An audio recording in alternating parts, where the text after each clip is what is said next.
Global protein demand is set to double by 2050. This could be a climate disaster, but it could also be great news for the planet and for profit if we look to alternative proteins to drive food security while cutting carbon. While we are witnessing alternative proteins capture billions in investment and in headlines, the path to mass adoption is still riddled with scientific, regulatory, and consumer hurdles.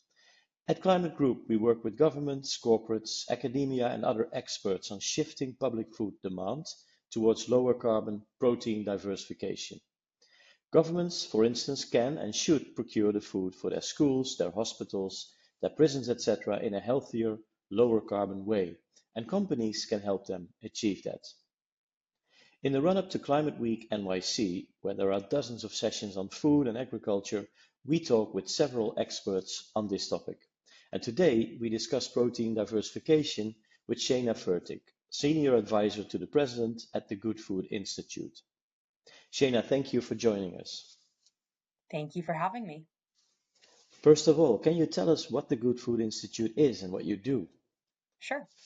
The Good Food Institute is a nonprofit, science-driven think tank and international network of organizations helping to build a more sustainable, secure, and just food system.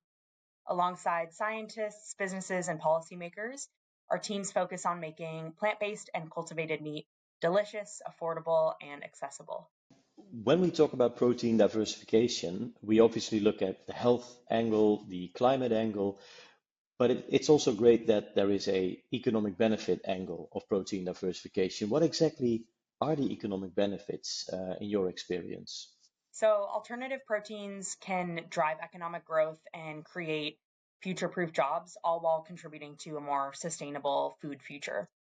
According to a 2023 analysis that was conducted by McKinsey economists for the Global Methane Hub and ClimateWorks Foundation, they found that alternative proteins have the potential to support 83 million jobs globally by 2050, contributing to a sector that's projected to be worth nearly $700 billion by 2050. And the analysis found that across all of the different agricultural methane interventions, so looking at food loss and waste, rice methane interventions, livestock interventions, and alternative proteins, 98% of the economic benefits accrue to alternative proteins. So this shows that when it comes to food systems emissions mitigation, there's not really another market-based agricultural intervention that has as much of a shot at scaling.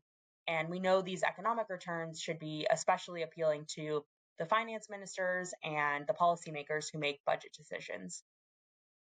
And then also earlier this year, Systemic released a report on this topic focused on Germany specifically as a case study. This analysis, which was supported by GFI Europe, finds that with significant regulatory and investment support by governments, the domestic market in Germany for alternative proteins could reach 10 billion euros by 2030, creating roughly 95,000 jobs within the same time frame.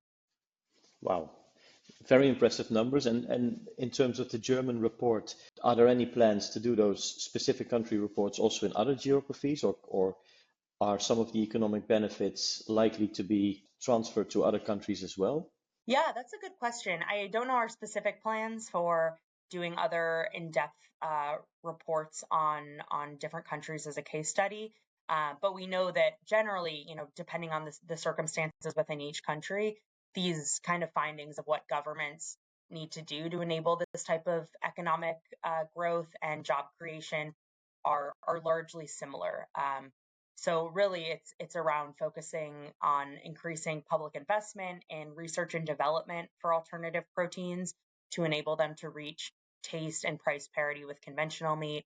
It's around increasing investment in private companies and infrastructure in the form of loan guarantees or low interest loans, and also supporting companies through the regulatory framework for novel foods and providing targeted support to enable companies to file high quality applications for those novel food systems.